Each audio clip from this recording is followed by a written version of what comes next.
On this Tuesday night, the U.S. president calls white supremacy a poison. Joe Biden visits Buffalo and condemns those who spread racist hate. We have a problem with domestic terror. It's real. The pressure he's facing to do more. We deserve more than abortion and free food coupons every 30 days. Exchanging Russian prisoners of war for Ukrainian soldiers. The rationale and the resistance to the plan. Magic mushrooms as medication. It's been a real game changer for me. The push to make the prescription more accessible. And the future king and his wife in Canada. And they're going to drag you back to school. Who are they meeting and how are they being received? Global National with Donna Friesen.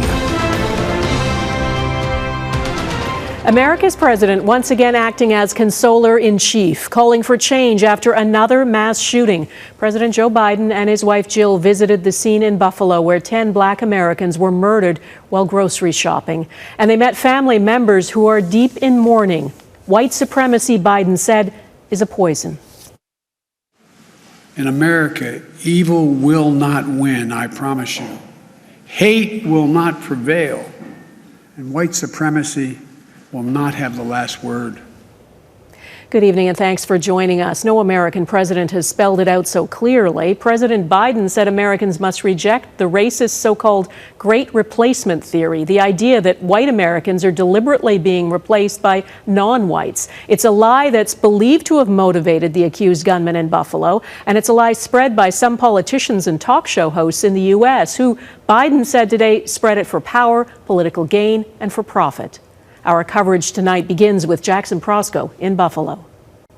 Confronting this American tragedy, the U.S. president called out the hate that targeted East Buffalo and has taken root across the country. White supremacy is a poison. It's a poison running through it really is. Running through our body politic. And it's been allowed to fester and grow right in front of our eyes. No more. No more. After meeting privately with families of the victims, the president became emotional while eulogizing the 10 people killed by a white supremacist. People like 53-year-old Andre McNeil. Went to buy his 3-year-old son a birthday cake.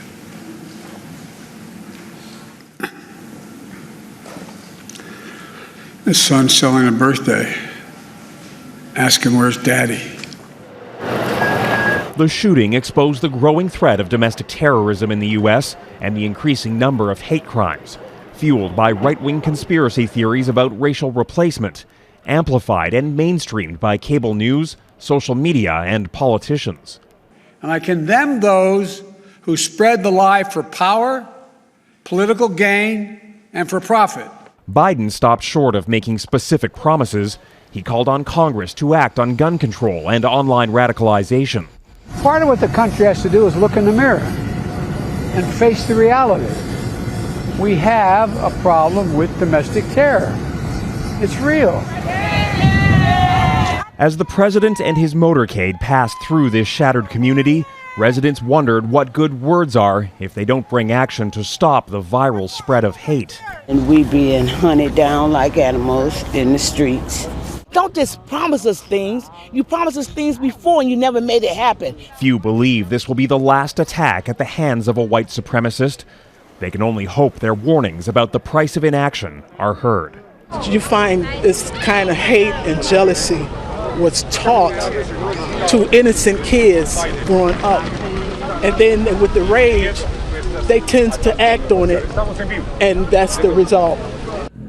Tonight, the community in Buffalo is taking action to support the victims' families with their most immediate needs. A vigil is underway this evening outside the Tops supermarket. Donations of food and clothing and money are also being accepted. That money critical for memorial services, which are expected to begin this weekend. Donna? All right, Jackson Proskow in Buffalo tonight. Thanks. Words matter, and there have been calls to stop the amplification of the Great Replacement theory, including a plea to Fox News and one of its hosts, Tucker Carlson. In a letter to Fox, U.S. Senator Chuck Schumer writes this pernicious theory, which has no basis in fact, has been injected into the mainstream thanks in large part to a dangerous level of amplification by your network and its anchors. Citing a New York Times investigation, Schumer specifically calls out Tucker Carlson, saying the host amplified this dangerous and unfounded theory in in more than 400 episodes of his show. The Murdoch family, which owns Fox News, has staunchly backed Carlson, who hosts the highest-rated program in cable news. Let's go back to Buffalo now and Seán O'Shea. Seán, President Biden is the only American president I can recall who has so clearly condemned white supremacy in the U.S. and those who spread it. But people in Buffalo, of course, are living with the consequences of it. Are they consoled by the president? I think many were today. You're talking about living with the consequences. Where we are right now is what Jackson was talking about a moment ago, giving away food, giving away clothing here. Important because that top supermarket behind me, the one that was the site of this mass shooting, has been closed since then and likely will be closed for a long time. President Biden was welcomed here this morning. A lot of people were grateful that he came to Buffalo to personally deliver condolences on behalf of the country. That was important and generally well received, but not by everybody. You know, I was in an area here just a few meters from where we're standing right now, just after he spoke, and a large group of people were loudly talking about how words are one thing, but actions are actually more important, saying that President Biden and the U.S. government hasn't done enough for the black community. Here's a little bit of what we heard. The fact that you would come to this community after we just watched on video 10 of our elders get murdered, shot down, and the only thing you came was to ask them to give up their guns. We deserve reparations. We deserve the same thing that they have given every other community. John, what information is surfacing about the 18-year-old accused gunman?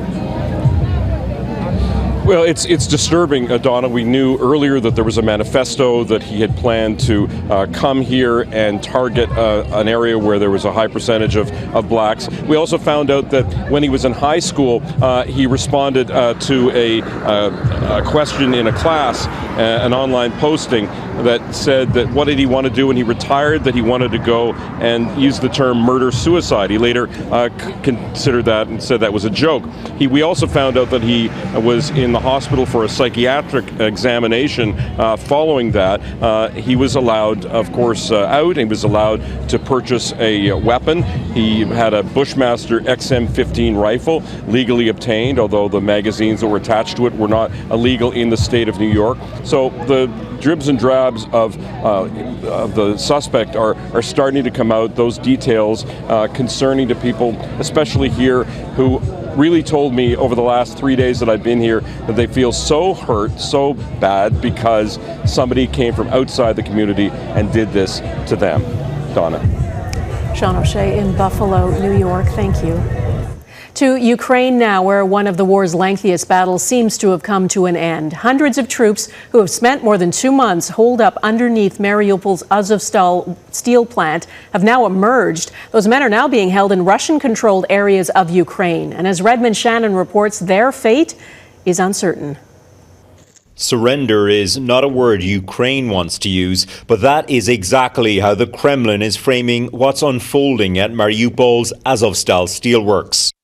After 82 days of Russian bombardment, more than 260 Ukrainians have clambered or been carried out of the compound to hand themselves over to Russia.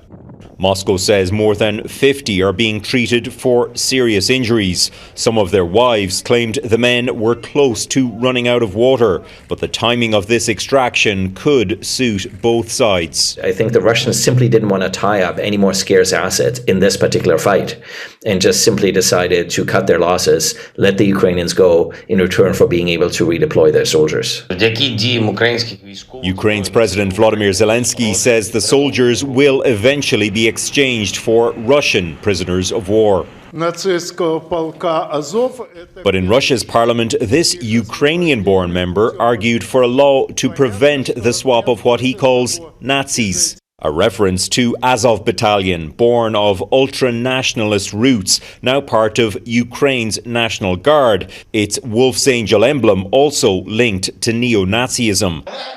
Russia has used Azov's history to paint the entire Ukrainian government as a fascist regime, even though far-right parties failed to elect any lawmakers in Ukraine's last election.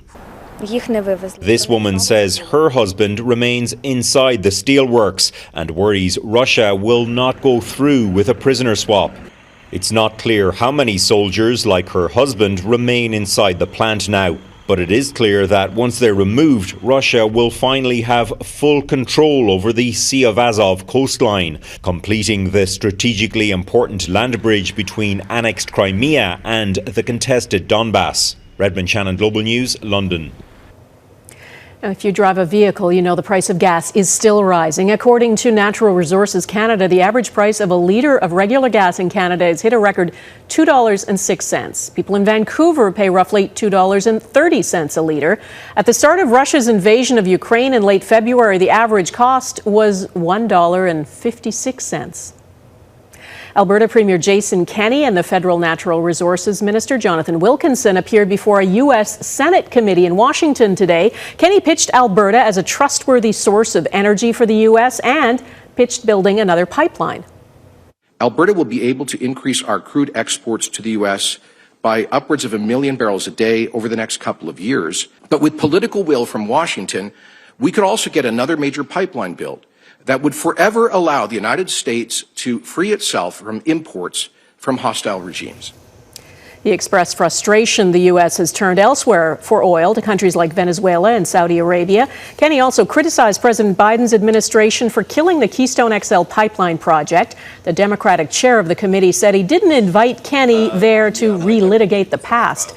Federal Natural Resources Minister Jonathan Wilkinson also appeared and urged senators to embrace the idea of what he called a Canada-U.S. energy powerhouse, and he warned of narrowly focusing on fossil fuels and hindering both countries' climate goals.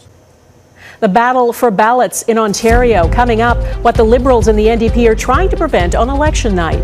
Plus, the discoveries made deep underground at the U.S.-Mexico border and the Queen's surprise appearance.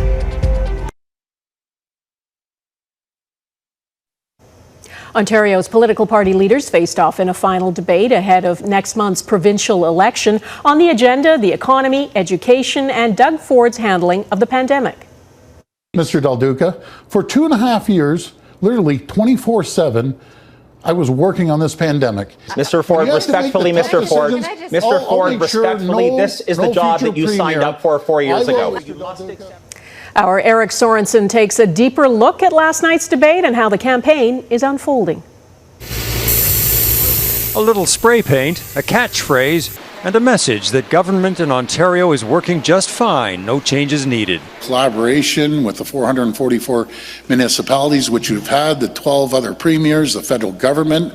We've all worked so well together. Premier Doug Ford came under fire in last night's debate. The people of Ontario are fed up with your slogans and your empty words. Mr. Ford took $6,000 out of minimum wage workers' pockets. But as the election's final face-to-face confrontation, can the opposition alter the course of a campaign for an electorate that doesn't seem to be itching for change? It's up to each of us to roll up our sleeves and get it done. His thing about getting it done and kind of steady as she goes is sort of it's a good match for the public mood. They're not in the mood right now for a significant disruption. Polling from Ipsos and others puts the PC's popularity not far below election night 2018, which gave the party a resounding majority of 76 seats. The race for second appears to be where the action is. Polls suggest the NDP has fallen back to the mid-20s from 33% in 2018, while the Liberals are climbing from their historic low beneath 20% in the last election. It suggests a big fight for the NDP to hold enough seats to remain official opposition, with the Liberals trying to catch up from just 7 seats.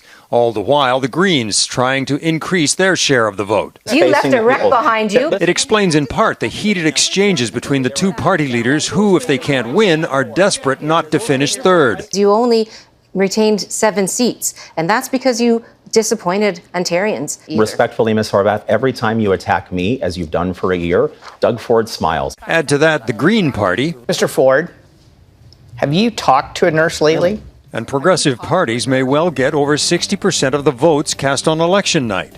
But if it splits a little too evenly among the three parties, Doug Ford's Conservatives may not only win, but possibly retain their majority with less than 40% of the vote. Eric Sorensen, Global News, Toronto. Ahead, using psychedelics to treat Canadians' mental health.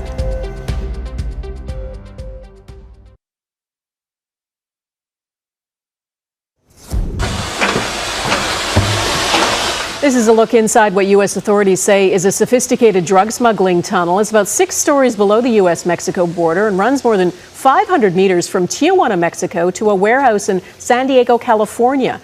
It's fitted with rail tracks, lights, ventilation systems, and has reinforced walls. The tunnel was discovered as part of a $25 million drug bust. 6 California residents have been charged and could face life in prison. A major medical milestone in Quebec. Health Canada has authorized a patient in that province to be treated for depression using psilocybin. It's the psychedelic substance in magic mushrooms. The drug is still illegal in Canada, but it's being studied for use in mental health and can be used medically in special circumstances. Dan Spector explains.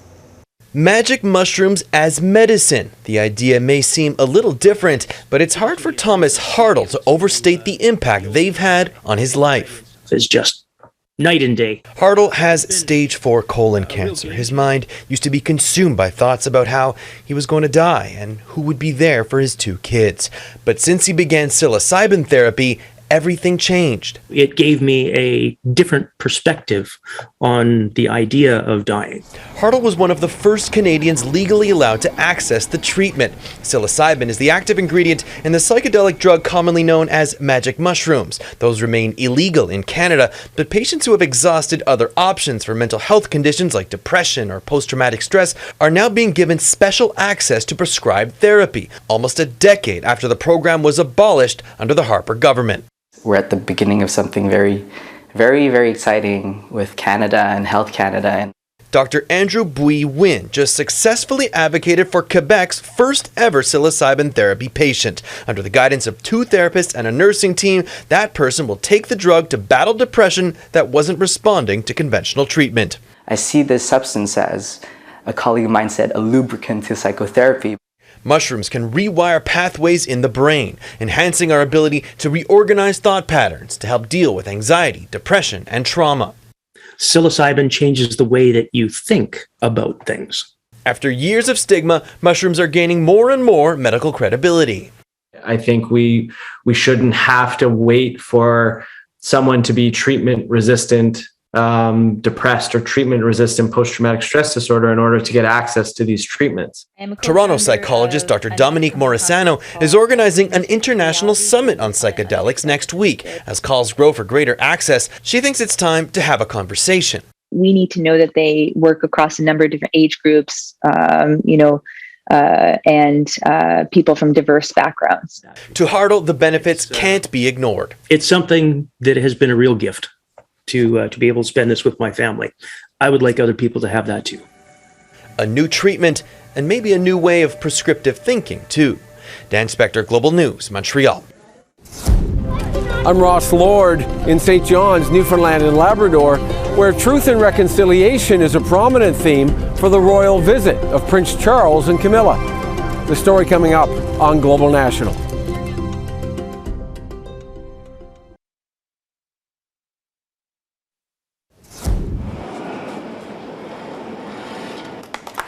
She made it. Queen Elizabeth was well enough to attend the official opening of a new rail line named in her honor. The 96-year-old who used a walking stick was shown how to use the ticket machine for the Elizabeth line.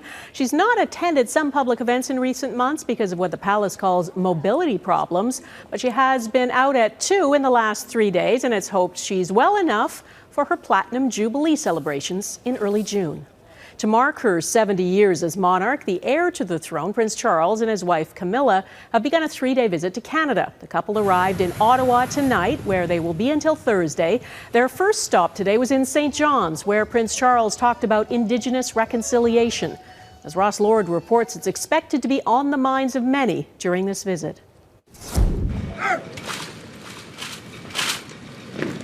Those who care about the monarchy still care a lot, especially when it comes to seeing the prince, who will likely soon be king. His time is due for king, so I'm excited for him to take the royal chair and the crown. Even though time has moved on and I do have my doubts about the future of this monarchy, there is a connection. But I'm here today just to see a future king.